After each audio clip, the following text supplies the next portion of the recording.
Ang kwentong ito ay ipinadala ni Edgar. Nangyari ito taong 2006 sa lungsod ng Pasay. Simulan na natin ang kwento. Mapagpalang araw po sa iyo, Kuya Bebe, at sa lahat po ng mga kapwa ko tagapakinig na sadyang nahuhumaling na sa bawat kwentong ibinabahagi nyo. Nawa ay mabigyan nyo po ng pagkakataon ng kwento kong ito para inyo rin pong mabasa at maitampok sa inyong channel. Maraming salamat po. Kung sakaling mapili nyo po ang kwentong ito ay itago nyo na lang po ako sa pangalang Edgar. Nangyari po ang kwento ko noong pang 2016. Dito lang po sa lugar kung saan ako naninirahan at nag-aral. Sa Pasay. Na hindi ko na lang po sasabihin ng eksaktong lokasyon. Pre, sa wakas ay 4th year high school na tayo. Sunod nito college na. Tuwang-tuwang tinig ng kaibigan kong si Michael. Unang araw ng pasukan ng mga panahong yun. Kitang-kita sa mukha ng kaibigan ko ang labis na pananabik. Oo nga naman. Kapag natapos namin ang taong ito ay kolehiyo na ang susunod. Pero nakakalungkot lang isipin dahil malaki ang posibilidad na hindi na ako makapagkolehiyo. Ni hindi ko nga rin alam kung paano ko maitatawid ang huling taong ito sa sekundarya. 3 taon na kasi buhat nang mamatay ang tatay ko. Kung kaya't kinakailangan kong mamasukang tagabuhat ng mga karne sa isang palengke doon sa lugar namin. Sa halagang 150 kada araw na sahod ay naitatawid ko ang pangkain namin ni nanay at ng nakababata kong kapatid. Medyo naaawa na nga rin ako sa nanay ko. Dahil tumatanggap siya ng labada para lang makatulong sa mga pangbaon-baon naming magkapatid. Gayunpaman ay mayroon pa rin akong pangarap. Ang plano ko kasi ay makapagtapos ng high school at kapag nagkaroon na ako ng diploma ay tsaka ako mag-a-apply bilang janitor. Di hamak na mas mataas ang sahod kaysa sa pagiging kargador sa palengke. At kapag may regular na akong trabaho ay pipilitin kong mapagtapos ang nakababata kong kapatid hanggang kolehiyo. Sisikapin kong maiahon ang pamilya ko sa kahirapan. Iyon ang mga bagay na kumikiliti sa aking puso. Abala pa ako sa pangangarap nang biglang pumasok sa aming silid ang nakatalagang guro para sa klase namin. Itago na lang po natin siya sa pangalang Ma'am Elma. Nagpakilala nga siya sa amin at sinabing siya ang magiging advisor namin. Kuya Bebe, sikat si Ma'am Elma sa aming paaralan dahil sa taglay nitong ganda. Kalat din na 40 anyos mahigit na ito at biyuda. Usap-usapan pa na maraming lumigaw ritong kapwa niya guro, subalit walang sinagot ni isa sa mga yon. At ngayon ngang nakita ko na nang malapitan si Ma'am Elma ay hindi ko masisisi yung mga gurong lumigaw at nababaliw rito. Papaano ba naman Kuya Bebe? Hindi mahahalata ang edad niya dahil sobrang ganda nito at napakaputi. Kamukha nga niya si Isabel Granada Hindi ito payat pero hindi rin mataba. Katamtaman ng taas para sa isang babae. Tapos yung mga bisig niya, Kuya Bebe, ay sobrang puti at kinis. Lahat kaming estudyante sa loob ng silid na yun ay talagang natutulala sa kanya, mapalalaki man o babae. Siguradong sisipagin ng lahat na pumasok sa eskwelahan kung ganoon kaganda ang guro. Kuya Bebe, sa unang 3 buwan ay talagang ganadong-ganado akong mag-aral at makisali sa talakayan, lalong-lalo na sa subject ni Ma'am Elma. Filipino kasi ang itinuturo niya at doon ako magaling. Nakikita ko naman na natutuwa siya sa akin dahil sa pagpapakitang gilas ko. Oo nga pala Kuya Bebe, hindi sa pagmamalaki ay may itsura din ako. Yung yumao ko po kasing tatay ay may lahing Amerikano. Kung kaya't naman ako rito ang ilan sa katangian ng pagiging Amerikano. Palagi nga akong binibiro ni Ma'am Elma na ang gwapo ko raw. Tisoy pa nga ang tawag dito sa akin. Tuwang-tuwa naman ako kapag sinasabihan ako ng ganoon ni Ma'am Elma. Sa loob-loob ko nga ay parang nagiging crush ko na si Ma'am Elma dahil doon. Pero pagtungtong ng ika-4 na buwan ng pagpasok ko sa eskwela ay biglang nagkasakit ang nanay ko. Masyado kasing masipag sa paglalabada, kung kaya't lumala ang ubo at papunta ng TB ang sakit.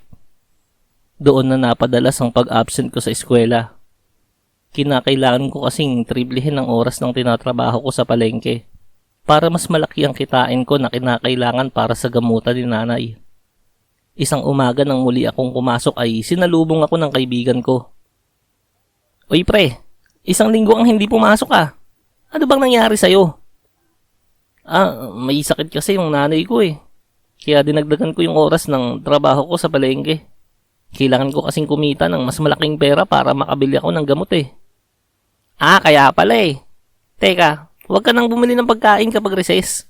Magbabaon na lang ako ng maraming kanin at ulam para mahatian ka sa pagkain. Maraming salamat pre ha. The best ka talaga. Lagi mo na nga akong nililibre tapos hahatian mo pa ako sa baon mo. Bakit? Ayaw mo ba? Bakit? Sinabi ko ba? Huli kong sambit bago kami sabay na nagtawanan. Nagpatuloy ang madalas kong pag-absent sa mga sumunod pang linggo. Ayon kasi sa doktor sa center na sumuri kay nanay ay kailangang hindi mahinto ang pag-inom ni nanay ng gamot. Sa mga panahong yun ay nag-iisip na akong huminto muna sa pag-aaral at bigyang prioridad muna ang kalagayan ng nanay ko. Subalit nang muli akong pumasok sa eskwela ng maaga ay sinabi sa akin ng kaibigan ko na pinapatawag daw ako ni Ma'am Elma doon sa faculty room para kausapin. Sa isip-isip ko ay iyon na marahil ang panahon na ibabagsak ako nito dahil nga sa madalas kong pag-absent. Bahala na. Mabuti na rin siguro yun para mas mapagtuunan ko ng pansin ang pagtatrabaho ko sa palengke at matutukan na rin ang pagpapagaling ng nanay ko.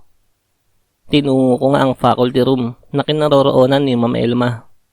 Dahil nga sa maaga pa ay siya pa lamang ang nasa loob ng kwartong yun. Ma'am, pasensya na po kayo sa madalas kong pag-absent. Kung ano man pong kaparusahan na ibibigay ninyo sa akin ay tatanggapin ko po. At hindi po ako magtatanim ng sama ng loob. Ano ka ba, Tisoy? Alam ko na ang lahat. Kinawento sa akin ni Michael. Kaya kita gustong makausap ay para alukin kang magtrabaho sa bahay ko. Titriplihin ko ang sinasahod mo sa pagkakargador. Para naman magkaroon ka pa ng oras para sa pag-aaral mo. Matalino ka, Tisoy. Kaya sana iwag mong bitawan ang pag-aaral. Iyon lamang ang naisambit nito. Sabay nasundan ng napakatamis ng ngiti na siyang nagpagaan ng nararamdaman ko. Para talagang anghel si Ma'am Elma na nakasuot ng uniforme ng isang guro. Sa madaling sabi, Kuya Bebe, ay tinanggap ko ang alok ni Ma'am Elma. Ang naging trabaho ko sa kanya ay ang ipaghanda lang siya ng kakainin niya sa umaga bago pumasok at pag-uwi galing sa eskwela. 2 oras lang sa umaga at 4 na oras sa hapon. Umaga pa lamang ay umaalis na ako ng bahay para pumunta sa bahay ni Ma'am Elma. Sa ganoong oras ay gising na ito. Doon ko rin nalaman na mag-isa lang pala sa bahay si Ma'am. Yung anak raw niyang lalaki na kasing edad ko lang ay nasa ibang bansa. Nakatira sa kapatid niya at doon nag-aaral. Ipinaghahanda ko lamang ito ng pampaligo sa umaga. Ipinagluluto ng baon, almusal at pinagtitimpla ng kape. Pag-uwi naman ng tanghali ay sumasabay na ako rito. Magluluto ulit ako ng pagkain at gagawa ng kung ano mang gawain sa bahay nito. Ganoon ang naging takbo ng buhay ko ng mga panahong yun, Kuya Bebe. Hanggang isang araw, umaga noon, nadatnan ko ang bahay ni Ma'am Elma na nakasara pa ang ilaw. Ibig sabihin nun ay tulog pa ito. At iyon ang unang pagkakataon na nangyari yun mula nang magtrabaho ako sa kanya. Ang madatnan ko itong natutulog pa. Kumatok ako sa pinto. Pinagbuksan ako nito. Balot na balot ito ng kumot nang magbukas ang pinto. Halatang giniginaw. Doon ko na nalaman na nilalagnat ito. Agad kong inalalayan si Ma'am Elma papuntang kwarto nito at inihiga. Kumuha ako ng malamig na tubig sa ref at bimpo. Binasa ko ang bimpo gamit ang malamig na tubig at itinapal sa noo nito. Pinunasan ko rin ng basang bimpo ang mga bisig nito at binti. Ma'am, lalabas po muna ako ng kwarto Kayo na po sana ang magpunas sa sarili nyo dahil kailangan nyong mapunasan ng malamig na tubig ang leeg nyo, kilikili at singit. Sambit ko. Nang akmang lalabas na ako ng kwarto ay nagsalita ito. Teka lang, Tisoy. Maaari bang ikaw na ang gumawa noon? Giniginaw pa rin kasi ko eh.